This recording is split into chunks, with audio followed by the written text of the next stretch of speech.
Good morning, and you're all very welcome to another Signpost Series webinar. I hope you're all keeping well and looking forward to another very interesting presentation. The weather is unbelievable at the moment, so I said I better acknowledge it. We have an early summer, which is wonderful. I'm not sure how long it's going to stay, but we'll certainly enjoy it when it lasts. Plenty of silage getting cut. Animals are looking very happy in the fields, and farmers are looking very happy around the country. So long may it last. Agroforestry is the integration of trees with either crops or livestock on the same land.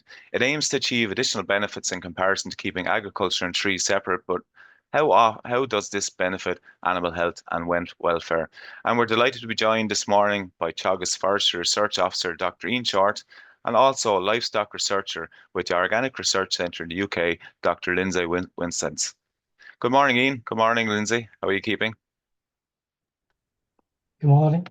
Very well, thank you. We're all well today. I hope. Lindsay, what's the weather like in the UK this week? Well, it's lovely. I'm in Wales, in mid Wales, and we had a thunderous downpour last night, but back to fine weather again. Yeah, okay. As long as you keep those clouds over on your side, that's okay. And Ian, where are you based? I'm based, well, I'm up in Dundalk at the moment in County Louth. Yeah, you're not too far away there.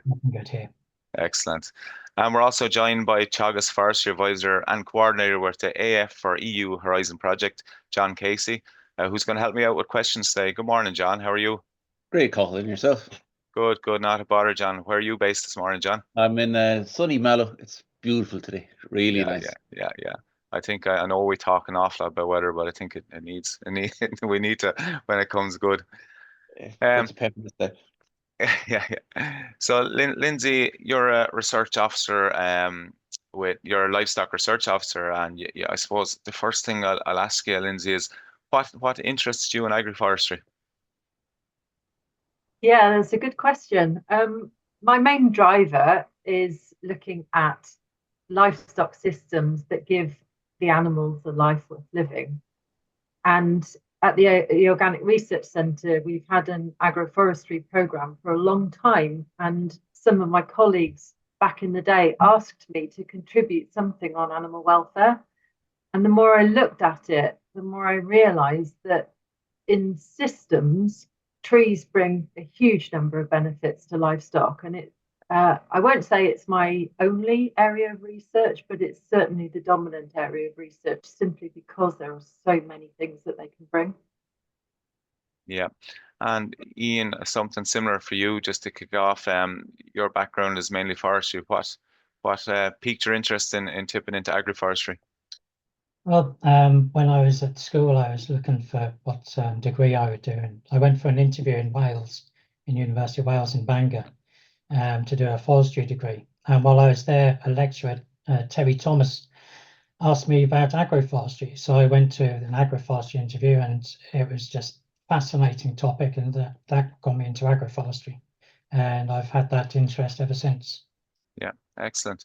And what we're going to do this morning is Ian is going to kick off with a short presentation first to set it up, and then Lindsay's going to follow. So Ian, if you'd like to start sharing your slides there now, and just to remind everyone that today's session will be recorded, and just please don't forget to submit your questions to the Q&A tab, and John and I will ask questions at the end.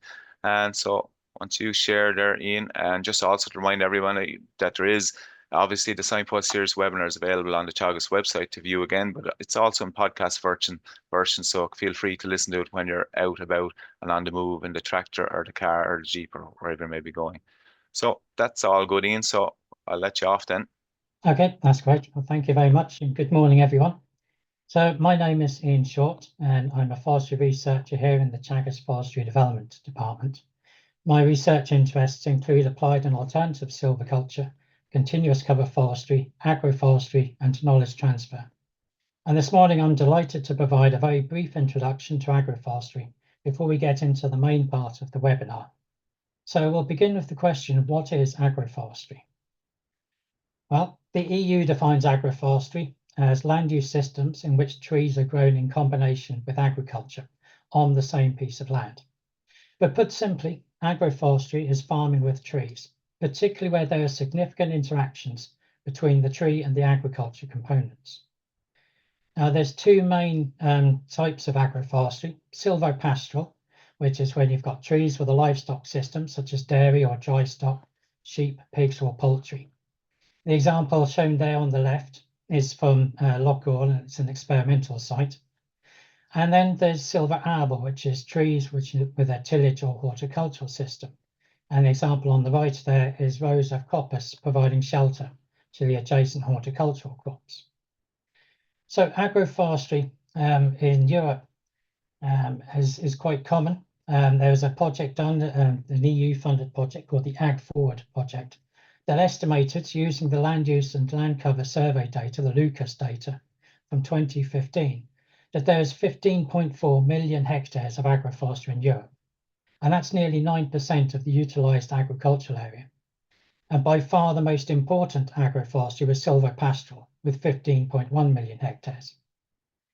The map there on the slide just illustrates some of the sites that have been identified and listed in the European Agroforestry Federation's Agroforestry Map of Europe. Now, using the same data and reporting the same data, in 2017, a journal paper reported the results of that work and showed that Ireland had nearly 225,000 hectares of agroforestry, about 4.5% of utilised agricultural area.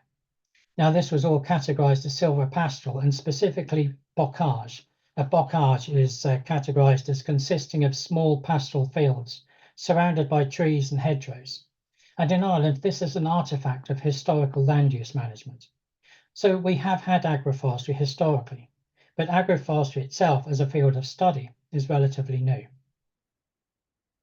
So it was first defined in around about 1977 in the context of tropical regions, but it soon piqued the interest in temperate regions as well. In 1986, the UK Agroforestry Forum was formed, predominantly consisting of UK researchers with an interest in agroforestry. And in later years, the forum changed its name to the UK Farm Woodland Forum, and that's what it's still called today. The researchers within the forum established a network of silvopastoral research sites that all had a common management and common measurement protocol. And one of these sites was planted in 1989 in Loughgall, County Armagh. Over the next 20 years, 3 of the UK Agroforestry Forum's annual meetings were held in Ireland. In 2011, EURAF, the European Agroforestry Federation, was formed to represent European agroforestry associations and promote the use of trees on farms throughout Europe, and 3 of its founding members are from Ireland. In 2014, DAFRM first provided for funding for establishment of agroforestry, and this was under the Forest Service Afforestation Scheme, using GPC 11 grant payment category 11. Then, in 2020, the Irish Agroforestry Forum was formed. The forum consists of farmers, policymakers, advisors, researchers, students, contractors, and others with an interest in agroforestry, and it currently has approximately 200 paid members. The Irish Agroforestry Forum held their first international conference in 2023 in Bantry, County Cork. And in more recent years, there have been new grant supports from DAFRM for agroforestry. So these supports, some of them come from the CAP from 2023-2027. So under ACRES programme, there's trees in riparian zones, there's some tree planting, and there's tree belts to capture ammonium. And these can all be considered as agroforestry. Agroforestry is eligible for BIS and also eligible for the organic premium payments. And then under the afforestation programme 23 to 2027, there's the FT8, the Forest Type 8 silvopastoral systems, which is for establishment of silvopastoral systems. And just recently, in the last few months, there's the 2 pilot measures that have been announced on silvoarable systems and establishing forest gardening. Now, currently, the FT8, the Agroforestry Establishing Silvopastoral Systems forest type, is the 3rd most popular one that's in the Forest Service system for grants and funding. So these supports are provided partially because there is a host of potential benefits from planting trees on farms, in addition to creating timber. So these benefits, in addition to creating timber, could be related to, for example, water quality or management of livestock, or perhaps inter-farm biosecurity or provision of shelter. But how exactly can planting agroforestry influence all of these? Well, it's through modifications made by the trees and their interactions with agriculture. So this diagram represents some of the causal relationships resulting from introducing trees into an agricultural field. For example, introducing trees will cause a change in radiation under the trees compared to being in an open field. Introducing trees can result in products from the trees, for example, timber, fruit or nuts and fodder, but it can also influence pests, alter the soil and introduce competition or facilitation for resources. And these interactions need to be managed. Trees can alter the precipitation because it's intercepted by the tree canopy. And trees will change the wind pattern, altering localized wind speeds and potentially affecting changes in crop plants, but also contributing to the change in the energy balance of the system. And the change in radiation under the tree canopy causes this change in energy balance as well. And this can affect evapotranspiration and temperatures. So the introduction of trees can introduce new interactions between them and the agricultural components of the enterprise. And these interactions are often mediated by the microclimate or via the soil. Today's webinar is going to focus on some of the interactions between trees and livestock. Lindsay Whistance is a senior livestock researcher with the Organic Research Centre in the UK. She's worked on animal behaviour, health and welfare research since 2003.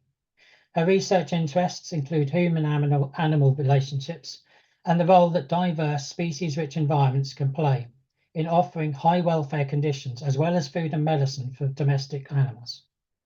Lindsay, you're very welcome, and we look forward to what will be a very interesting talk on agroforestry and its benefits for animal health and welfare. And I shall end my show, and if Lindsay, you can share your screen. That's Thank you great. very much. Thanks, Ian. Yeah. Lovely, Lindsay. If you share, where hand you over. Lovely. Thanks very much. And thanks for the invitation to join this series of webinars. So as Ian says, I'm going to be focusing on the animal benefits that trees can bring in the landscape.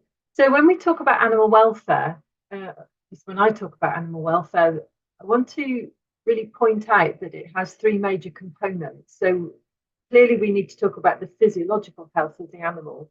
And historically in farm systems, this is the place where we put the most emphasis, not least because it's the easiest to measure, but the relationship between health and productivity has been more clear to us.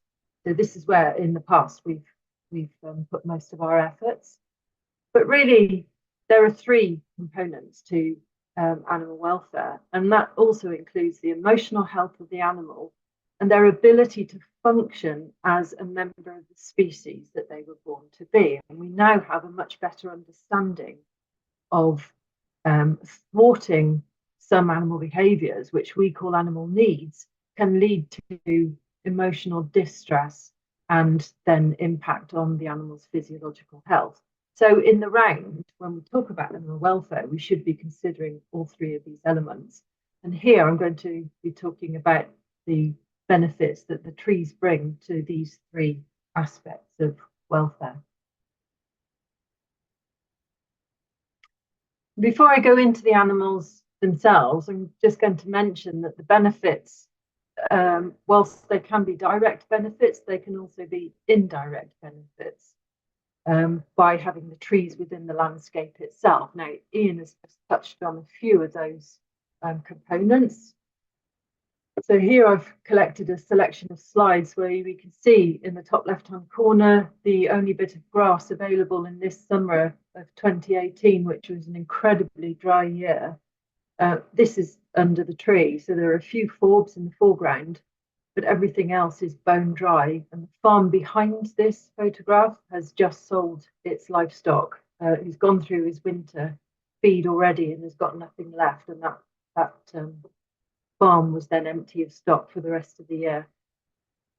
Just below that image, we've got a picture from Scotland where you can see, even without the leaves, this tree canopy is able to offer some measure of thermal benefit. And we know that the ground temperatures under trees can be as much as 6 degrees warmer than open ground. And this also helps with early spring grass growth and extending that grazing system. And at the same time, it's offering somewhere warm for outwintered animals to lie down and rest. The bottom right-hand image is also from Loughgall. It's from the Silvopastoral Research System. And this has demonstrated that in wet land, the grazing system can be extended on average for 15 weeks. And the predominant number of weeks there is in the autumn period. And of course, we now have to spend some time focusing on carbon sequestration, and some research that has looked at different methods of land interaction, human and land interaction, indicates that silvopastoral systems have the greatest capacity to sequester carbon.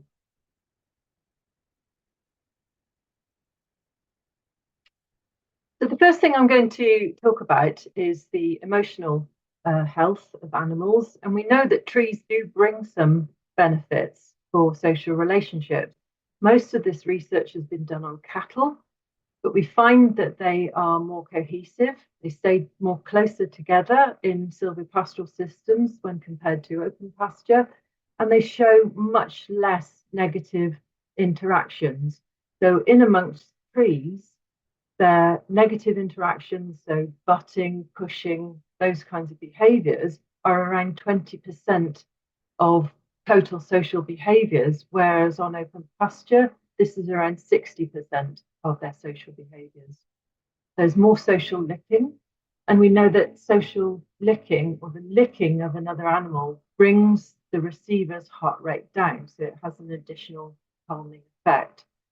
There is some research that's been done on poultry, and whilst we find that their fear response, so we know about the fight and flight responses, but there is also a freeze response, which birds often show. And whilst they're showing a similar amount of freeze response to a fear incident, they're recovering much quicker under the canopy of trees. There is also some evidence that this positive social relationship can also be linked to human-animal behaviour. So animals are showing less fear towards humans, which of course can increase the ability to handle them better and more safely without risk of injury to both the human and the animals. And we think at least part of this is attributed to them having something physical to hide behind. Body care is one of the biggest things that trees can bring to the landscape. So by having them physically within the animal's landscape enables them to access them, and particularly where branches or stems are low enough for them to rub against. And you can see from these images that when they do have access to different configurations, they can access pretty much all body parts. And talking to some farmers, a particular farmer with sheep has noticed that when the sheep are in a field where they do have access to somewhere to rub, fewer of his sheep get cast. So they're less risk of having, for example, their eyes pecked out by crows. And with cattle, there's research that's been done on grooming behaviour, which shows similar to being licked by another cow, their heart rate goes down. Some of the things that they are doing with this body care every day is cleaning their skin and their coat of dead skin, dead hair, seeds that can penetrate the skin, and external parasites. And there is some research done on cattle and tick populations showing that when they have somewhere to rub, the tick infestations are significantly lower than without somewhere to rub.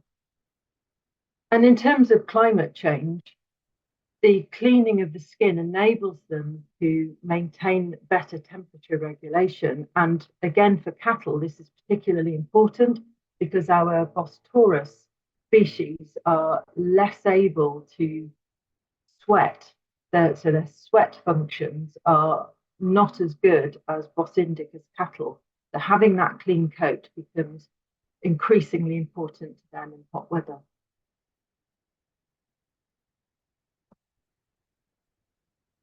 So just before we go on to talking about hot and cold stress, I just wanted to really talk about thermal stress and what it is. So all of our animals have a core temperature, which is a normal temperature, and it's a fairly narrow temperature, which you can see in the top right-hand corner of this slide.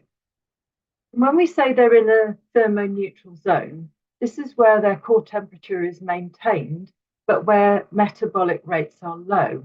So within this system, core temperature is managed by waste heat from metabolic processes. So it's a passive system. It's not costing the animal any energy to do this. So within this normal temperature, they are functioning and using energy for growing, for normal activities.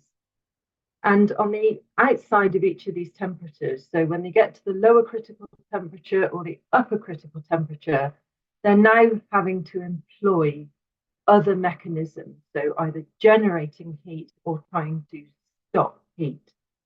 And you can see at these edges, you have this sort of temperature where they're starting to become aware that they're going to have to do something about this. They're either getting too cold or they're getting a little bit too hot. And this is critically where they change their behavior. So this is seeking shade and seeking shelter. It's the cheapest, easiest way to maintain thermal comfort without costing the animal too much energy. And if this is not possible within the landscape, within the environment that they are living in, then they're having to employ other mechanisms. So for example, if they're overheating, then they will start to up their respiration rate, they will start to pant and also reduce food intake. So they're trying to stop adding to that metabolic heat. Conversely, if they're getting too cold, then you'll have the coat responding. So you have that piloerection, the coat standing up, shivering behavior, and increasing the food intake if that food is available in order to up metabolic heat production. Of course, there will come a certain point in extreme weathers where none of these responses will function, and that will end in animal death. If we focus on cold stress first, most of the research done here has been on sheep and the survival of lambs. And I should say that there are lots of holes in our understanding, and much of the research has been directed to critical points. So that will also inform some of the information that I pass on to you in this talk. So as I said, the research has been typically done on lamb survival.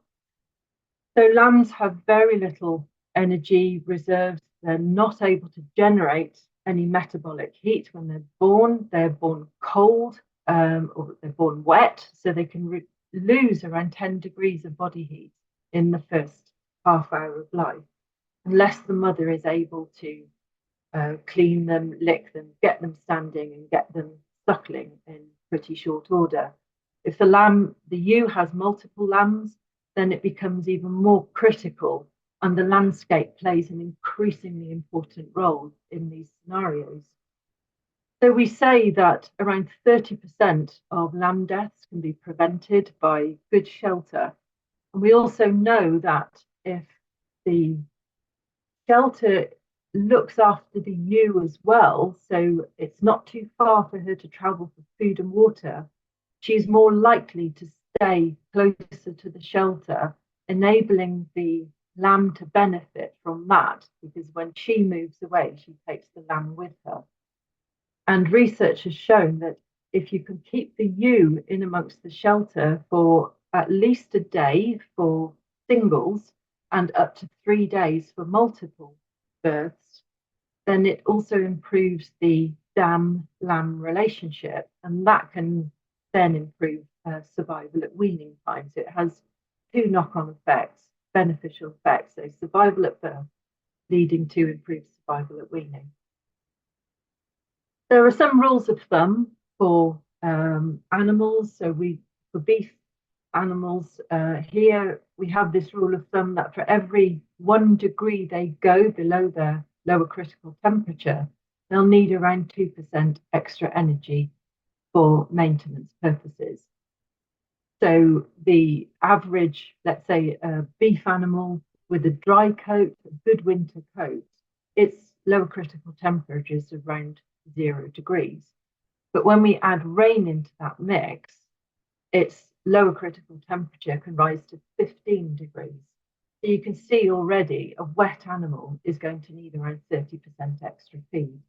If we then add wind into that mix, so it's whipping that ambient temperature, reducing the effective temperature overall, you start to come to around 50% extra feed required for these animals that have no access to shelter. Now, this would not be the animal's first response, and we know that where food is available in more exposed areas, they will trade off. So they will go out and feed and then go back to the shelter as quickly as they can. But shelter becomes a critical part for them. And of course, by adding the extra feed, yes, we may maintain production, but we have done very little to improve the animal's welfare circumstance. Now, I've put this image up. This is not an image from the UK. This is from the US, because it demonstrates that we should be mindful of animal welfare, not just the survival of young, but animal welfare throughout cold periods. And whilst we may never see storms like this, we are seeing really some strong storms. And if we go back to 2018, where we had the double whammy of Beast from the East and Storm Emma, we must remind ourselves that we lost around about 500,000 animals in the UK, particularly in Wales and Scotland, from those two storms. And it's worth noting that whilst animals can adapt to colder or hotter weather over time, they are less able to adapt to these shock weather patterns. So they become increasingly vulnerable to shifting and volatile weather, which we will face more and more in the future as the climate changes. So this is an image of two systems where trees that are existing in a landscape for another purpose and trees that have been planted for animal welfare, how they are functioning together. So on the right-hand side, we've got some commercial trees that are intended to be harvested, but the farmer puts in a stile, and any stormy weather, he opens the stile and allows the cattle to go in and be sheltered under the trees, acting as a living barn. Now, I am careful about using the term living barn. I think it can be overused when really it's a shelter belt we're talking about. But here you've got good canopy, you've got perhaps a bed pack of needles, and coming as close to a barn as you probably can in terms of living plants. Similarly, on the left-hand side, this is a system in Scotland. Again, it's commercial trees, again planted for harvesting, but they now offer so important a part of the sheep system here that they are now a permanent housing, particularly for ewes coming up to lambing. So they're sheltered here, and the bottom field that's been planted specifically for early grass growth, so upping the temperatures, increasing that early grass growth, and offering shelter for the lambs down the field. And this particular system has been so successful that the farmer's been able to move away from the local breed to a more commercial breed with fewer inputs. So if we think now about heat stress, shade is likely going to be the most important thing at a global level that trees can bring to the livestock landscape. And of course, animals can cope with a certain amount of heat stress.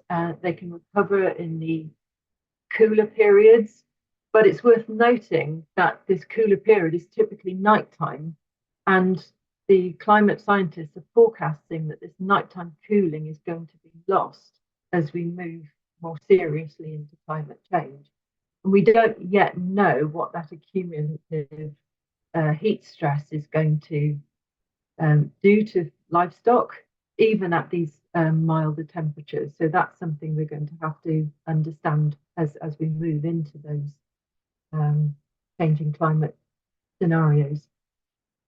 As we go into more heat stress, even with mild heat stress, dairy cattle are producing less milk each day, because one of the responses to heat stress, of course, is to stop or slow down eating to reduce that metabolic heat load. As they move further into heat stress, you start to see behavioural changes without shade. So the respiratory rate increases. They might show panting behaviour. Stress hormones are going up. As I said, their feed intake is going down, and this disturbs rumen microbes. It increases metabolic disorders. And we also have an inflammation cascade.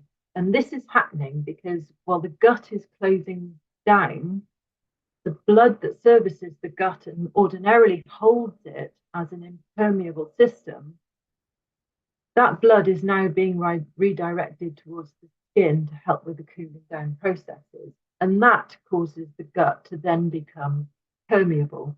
So the toxins that are in the gut can now move freely into the bloodstream and triggering that inflammation cascade. Research done in Italy, for example, shows that cows with no shade have higher levels of mastitis. So the gut system is being closed down, and alongside this, the reproductive system is also being closed down. And in evolutionary terms, this makes a lot of sense, not investing energy into future generations when the current generation is under threat, wasting energy on something that might not happen, essentially. So we have negative impacts on estrus expression. If the animals are in kid, in lamb, in calf, then you have negative impacts on embryo growth and fetal development. And calves born to dairy cows, at least, are smaller in size.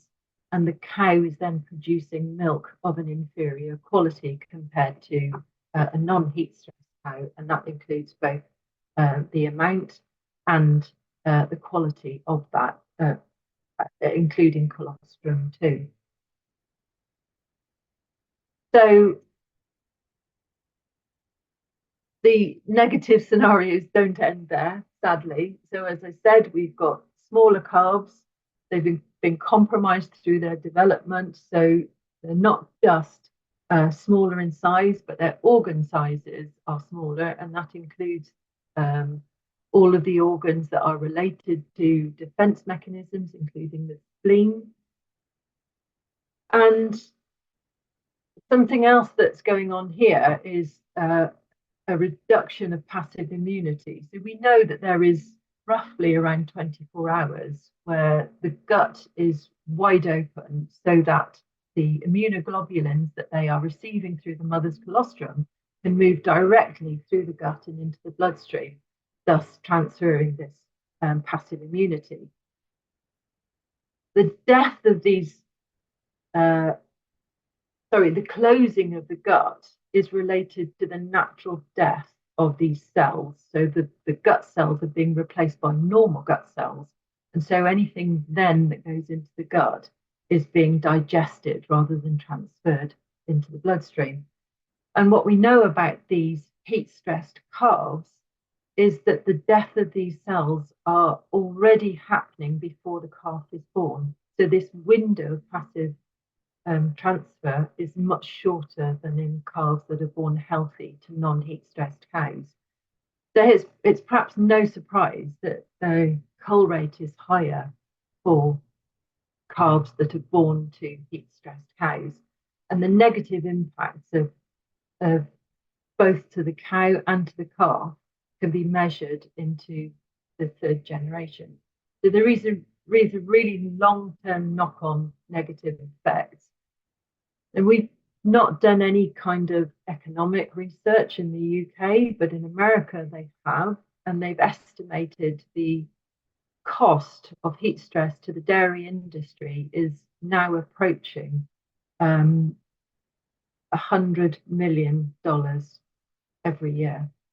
And for the beef industry, this is around $400 million every year. So it's a very, very costly thing for the industry. But let's remind ourselves that all of this is based effectively on poor welfare for the animals. So the positive thing that trees can do is that when you put them into the landscape in a well-designed silvopastoral system, we can see that skin temperature or coat temperature of black cows can be reduced by around 4 degrees. Solar radiation can be reduced by around 58%. And we find that when animals have access to shade, they are more likely to maintain their normal behavioural patterns, which includes feeding behaviour, ruminating, lying and resting, where without shade, they tend to stand more. So they're getting disrupted rest patterns alongside that. So we find they're better able to cope with the weather and maintain their normal activity patterns. And that then, of course, includes production outcomes. So some research done in Texas looking at feedlot cattle with and without shade show that cattle with shade can reach their target weights 3 weeks earlier than those without any shade. And of course, the knock-on effect of proper silvopastoral systems, as opposed to the odd tree here and there, you are less likely to get camping behaviour. So the animals are utilising the resources more evenly across the landscape, and therefore also depositing nutrients more evenly across that landscape. So if we shift now to looking at the benefits that trees can bring in terms of part of the diet, well, we can see that all of our livestock are browsers as well as grazers. So this is some work that was done in Scotland, and they looked at the annual composition of food intake for each of our stock. So for cattle, their browse intake is around 12%. For sheep, it's around 20%, and for goats, it's up to 60%. But this can vary quite considerably through different weather patterns, for example, or different seasons. So this might be a drought year where there's very little grass available and the only green that is around is browse. And it might also be spring when there are lots of tasty young shoots available. And you can also see by these images that animals will work pretty hard to get access to browse. And when cattle at least are allowed into a new pasture where there are hedgerows or trees available, browse is the first thing that they will check out before they start to graze.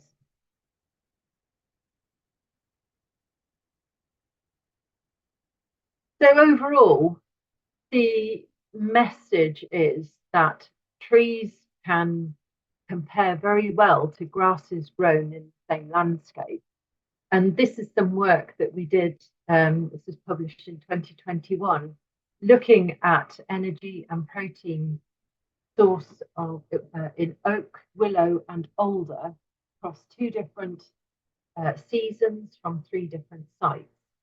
And you can see here, when looking at the requirements for 20 kilo and 40 kilo lambs, that these trees all offer a very good supplement, at least. And I think it's important to say that even if the trees can fulfill 100% of the animal's needs, we really shouldn't be talking about replacing grass. This is an addition to their diet. It's part of resilient landscapes and adding diverse choice for them, as well as offering a source of on-farm food for the farmer to provide for their livestock. I suppose I just want to make note of alder So alder continues to be of interest because it is a nitrogen fixing tree, but the reality is that animals don't particularly like browsing on it. It is a browse tree, and if it's been coppiced where there's very early young growths, they may browse on it, but it's classically a tree that rarely needs protection even from wild deer.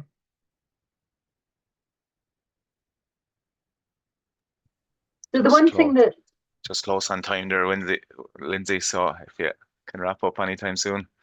Yes, of course. Yes. Okay, I will flick through this. One of the things I wanted to mention was the condensed tannins that they bring, and this can have a positive effect on protein quality. We have to mind the amount of that, so it should be less than 5% dry matter intake.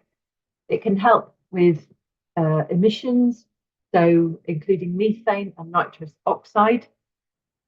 The most interesting thing to me, I think, with trees is that they offer a good source of minerals. We have much to learn in this regard, and from these images you can see that there are species differences. So the willow is good for zinc. We have site differences, so the selenium is high in all species from site 1, but not in site 2 or 3. Cobalt is also good for zinc, and we have a seasonal change. So with iodine, it is higher in all of the samples in the later months compared to the June samples.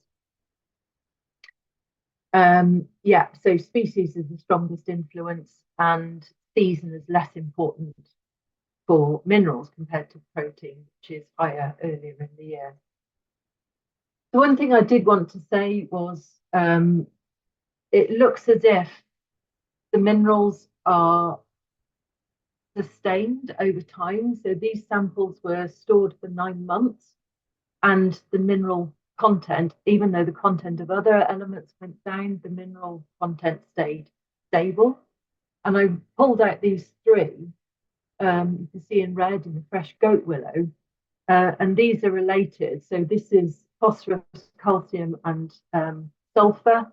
And this is related to the image on the next slide in the top left-hand corner, with the steer with the dead rabbit in its mouth.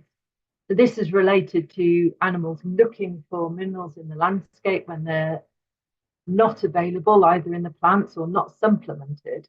But those 3 minerals that I pointed out have been highlighted as some of the minerals that will trigger this kind of behavior. What this picture demonstrates is that animals are able to detect deficiencies within themselves, and they have mechanisms to go looking for sources of those minerals when they are deficient. This is an abnormal behavior, and it might be somewhat kinder to allow perhaps some goat willow to grow in this moorland, which is a typical setting. In medicinal terms, the salicin, we know that salicylic acid components are a precursor for aspirin, which we use as a painkiller. So it's been strongly related to willows, although it's available in other plants as well. Purple willow is the highest, but goat willow again comes out very well. And we know that animals will choose this. It's not clear how they know. It might be the bitter taste of it, but when offered different willow sources with different salicin content, all of the sheep went for the higher salicin levels. So it's very clear that they can make decisions at this level, though the motivation in this particular research was not clear. With the tannins, we also know that condensed tannins can help reduce parasite loads, where heavy parasite burdens have been reduced by 50% when animals have been allowed to feed on high tannin plants, and not as effective as chemicals, but neither do the animals show resilience, the worms show no resilience to tannins compared to chemicals. So it looks as if historically, although less effective, it is a very sustainable approach towards managing chemicals. Yeah. Well, if we want to feed the animals, then we need to know how to feed them, I guess. And browse is the easiest form. So if we're looking at browse heights, of course, the access has to be critical if we're going to say it's a part of their diet. So for cattle, the browse height is 2 meters. For sheep, it's 1.2 meters. And for goats, it's non-existent. These are termed vertical grazers, and if they can climb a tree, they'll pretty much strip a tree. But of course, these are maximum heights. So if we're going to add browse in any meaningful way, then bringing it lower to the ground so the animals can keep a relaxed posture would be a kinder thing to do, let's say. And then if we want to preserve it, well, we do have methods of preserving, which of course requires some kind of management. You might pollard, which increases your returns. You'll get more branches and more leaf and less lignin. Drying and ensiling are two methods, and tree silage is now of increasing interest, let's say, with some big research going on in this field at the moment. Thank you, and apologies for the rush. There's so much to say all of the time. That was excellent, Lindsay, and apologies for rushing you at the end because the last couple of slides are really interesting. And that picture of the animal was that a rabbit in its mouth? If a picture ever painted 1,000 words, that's the one that I'll see for the rest of my life anyway. So well done. I suppose just to kick off, we have lots of really interesting questions coming in, but Lindsay, there's one, I suppose, if you look at the systems in Ireland, the predominant systems in Ireland, if you look across our country, we have a lot of hedgerow, a lot of tree-lined hedgerow. Would you account a tree-lined hedgerow does that kind of come under the agroforestry heading, or is it separate? Oh, well, I'm not so strict. There may be others who disagree with me, but I think if it's a tree that has a function, whether it's a line of trees that are cut short or any kind of design of trees, if they have a function, then they are part of agroforestry. And I would almost argue that they always have a function. Yeah. Yeah. And I suppose as a follow-up to that as well, another question came in is there's kind of two things. Obviously, if there's a hedgerow, we're encouraging farmers to leave them there and let them do their thing, be it a normal hedgerow or tree line, whatever it may be. But for the agroforest that you're looking at, do you encourage farmers to leave those say forests in all the time, or is there some farmers that might cut them after a lifespan and use them as I suppose in a production system almost? Yeah, well, I mean, that's a really good question, isn't it? And I guess it comes down to what function they are performing as a hedgerow. So if they're I suppose have shelter belt benefits, then their reason for being in situ is really important. But then again, we know that healthy hedgerows require some kind of management, and over time, let's say classically, you would allow a hedgerow to grow up and you would lay it. I don't know if that's similar in Ireland, but it's absolutely the case over here. So you would have this sort of rotational stages of hedgerow, if you like. We have a booklet that was produced by colleagues called Productive Hedges, and it absolutely talks about the benefits that you can gain from active hedgerows, if you like. So they're not just passive shelter belts. But, as I say, if the shelter is very, very important, then I guess you have to think about the losses while the hedgerow's not in situ.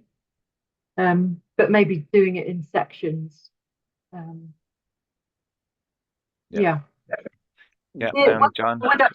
Sorry, one thing I would say about hedgerows as well is if people talk about doing their own thing, there can be some benefits, and it might not work for all systems, but there's typically some back fencing along hedgerows. And I've seen some farmers do this quite successfully, where they back fence, but it's a tight fence, so the fencing is right up against the hedge, and anything that comes through the hedge then is browsed freely, but they're protecting the core of the hedgerow. So they're sort of optimizing the browsing availability. Yeah, no, and just to let people know, we might stay on an extra 5 minutes this morning just to give John a chance to get a few questions in because it's a really good topic. So, John, we'll let you fire away. Could I just mention beforehand that I suppose there's a difference between agroforestry and the agroforestry scheme. The agroforestry scheme doesn't have hedgerows as part of it, but the agroforestry does. And bocage management, like Ian mentioned earlier on in northern France, is a form of agroforestry where they're actively managing the hedgerows and producing timber and other goods from the hedgerows. So this is agroforestry. It's just not scheme agroforestry as we have here. I suppose one of the questions, and just directly relating to Lindsay's presentation, was the connection between heat stress and gut health. And is this also true of cold stress? Is one of the questions that has been asked. Yes, absolutely. It's just been less researched, and this is one of the restrictions that we have. You know, often the research is targeted towards pinch points in productive systems. So it's really about managing production, let's say, and when production is not impacted to a degree, or losses. You know, we've got these big ranges in the US and Australia, and a certain amount of deaths are accepted as part of the system. So there's less research, let's say, on those kinds of things. But with cold stress, it depends on life stages. So, of course, if you're a newborn lamb, then death is like the worst outcome. But you have slower growth rates, you have less activity, you have less play behavior. You know, these animals are coping rather than thriving under these conditions. In adults, it's not just the animals, it's going to be the landscape as well. So if you've got very, very wet landscapes, you're going to have a risk of poor foot health. Coats that are not able, so you saw that animal from Nebraska, that coat is not able to trap warm hair, so the cold stress is going to be even greater. And in these systems, you often get frostbite, you'll get loss of extremities, so ears that are lost to frostbite. But it's not going to be the same system. So blood, instead of blood going outwards, blood will go closer to the core to try to keep the core hot. So that's where you get cold extremities. So that, you know, typical, like in humans, frostbite comes from blood not servicing those extremities. I'm not sure if I've answered that clearly enough, but another question that arose then is, what would you regard as a well-designed agroforestry for a beef cattle system? What would you regard as the optimum design for that? Yeah, I mean, it's $1 million question, isn't it? But I guess it partly depends on what other things you want from the system. The challenge is the more you want, the more trade-offs you make between things. So if you're looking to harvest the wood as a crop, you're looking to harvest fruit and nuts as a crop, or you want something more out of it, then you will be making trade-offs between certain things. If you're looking to do it exclusively for the stock, well, it partly depends on, are the animals out all year? Can the land tolerate the animals being out all year? And if so, looking at your weather patterns, so heat stress, cold winds, are they all part of your story? And maybe directing your planting scheme, if you have a fixed way the animals move around the landscape, are there some areas that would need wind shelter more than others? So, you know, if you're always overwintering in certain fields, then perhaps focus shelter belts and perhaps even a denser canopy in those areas. So I've been thinking a lot about this in terms of grass growth, and there are lots of methods. It also partly determines is determined by your machinery requirements as well. So do you need to get into fields? Are you harvesting silage? You know, are you managing the landscape with machinery? And that will also inform how you plant. Okay. I suppose ideally a little bit of shade, a light shade across much of the landscape, certainly in summer conditions, would be of greatest benefit to the animals, but at the same time minimizing the impact of grass growth, the negative impacts on grass growth. I suppose it's important to say under the agroforestry scheme, it's permitted to have trees both in rows, evenly spaced, but also to have blocks in which the blocks could be fenced off, and the animals can move between the blocks and use them as shelter. And then later, trees are more developed, the fencing can be taken away, and the animals can be underneath fencing for large. Yeah, and those blocks can be particularly useful if, for example, you have an area where there are flies, so nuisance flies, allowing the animals to get in amongst the trees helps with that. Often nuisance flies are wood periphery, so they stay in the sun but close to the trees. So allowing the animals to penetrate the trees would be good for them. And of course, with block systems, this is not about biodiversity, this particular talk, but you will have better biodiversity where you're grouping trees together compared to rows. Okay. Sorry, the next question is more related to the nature of agroforestry itself in Ireland. The question was: Is land planted under the agroforestry scheme, is it regarded as forestry, and is it a permanent land use change? So the answer is yes, it is. Okay, thank you, because I don't know that. No worries. Yeah, Ian, actually, just on that, like you're around Ireland's forestry for a long time now. What are the main barriers? Is it exactly that when you put in a forest that you're not allowed to take it out potentially? Is it the same with a commercial forestry and agroforestry? Once it goes in, it's in for life. Is that correct?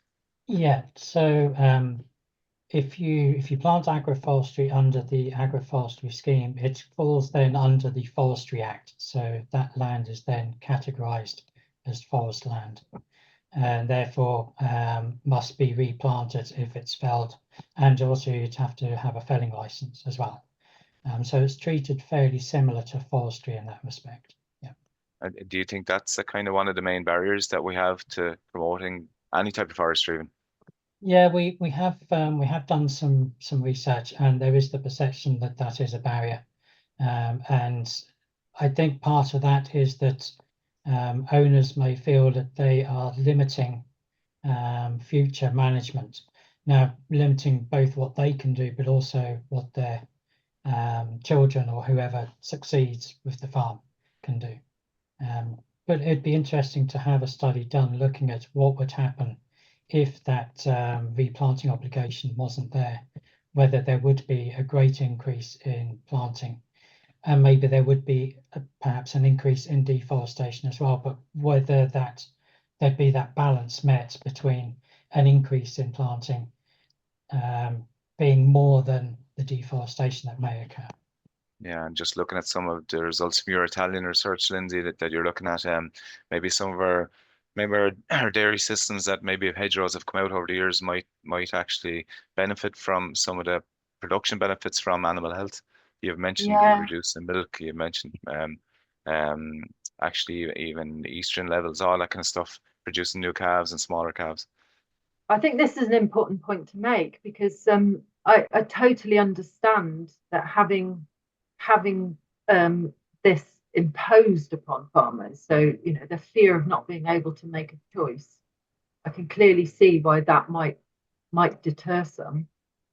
But I think also it's important to say that we are now in our 11th year where we are 1 degree and higher than pre-industrial global heat.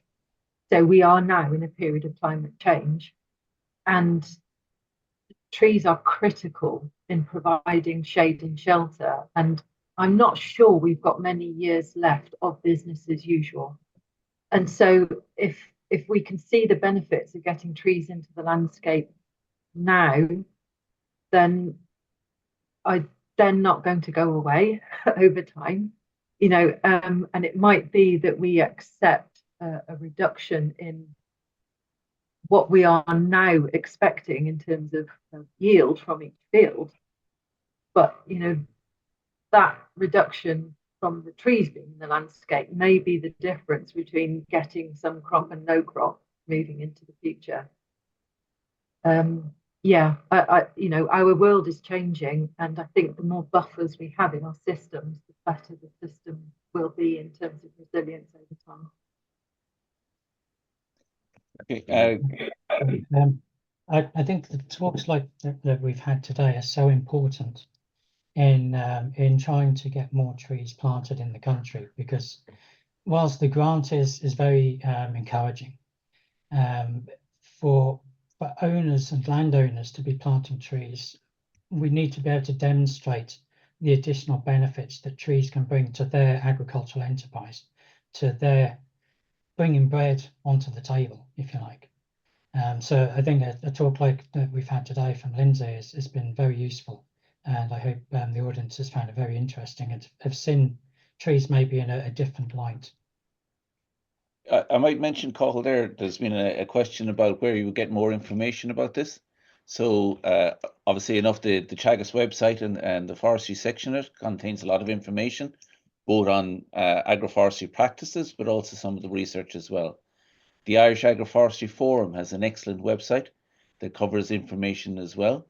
And lastly, I would say that the AF4EU project is generating business cases at the moment from across Europe that shows both the research and the practical application of agroforestry practices.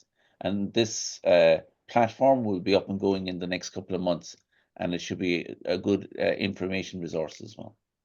Yeah, I think we have time for one more question, John, if you like. Well, I suppose the last question there was, could agroforestry be used in wet soils to help drainage and increase field productivity? I suppose it's more of a landscape management question, but if you'd like to answer it. It certainly has been used, and there are a few examples of something like that in Ireland as well as elsewhere. And it has been found as well that planting trees as agroforestry on certain land types can extend the grazing season for that very reason, that it does kind of dry out the soil and make the ground trafficable, particularly at the tail ends of the grazing season, so in the spring and in the autumn, so that you get those extra weeks of grazing there. Yeah, excellent. Look, unfortunately, we don't really have time for any more questions, but I'd just like to thank everybody for submitting questions. Some really interesting questions come in here, and thanks a million to Lindsay and Ian for answering those. It was a really interesting presentation. It's opened my eyes up to certainly additional benefits I hadn't heard of or thought of before in relation to agroforestry. So that's the start. If we can get the idea into people's heads, people kind of think about how they can incorporate it into their own farming system. John, thank you very much for helping out with the questions. Excellent as always. And also I'd like to thank Yvonne Marr, who's working away in the background there to ensure everything runs smoothly as always. And next week, just to let people know what we have, and apologies to Marichal if I pronounce her name incorrectly, but we have Dr. Marichal Buntiak, a Teagasc and Farm Bionet project manager, who will be joining us to provide an insight into farmer-focused biodiversity and agricultural knowledge network. And that's not to be missed. It's another really interesting webinar. So do tune in again next Friday at 9:30. But until then, I hope you have a great bank holiday weekend and enjoy it. Hopefully the sunshine keeps coming in. And with that, slán go fóill.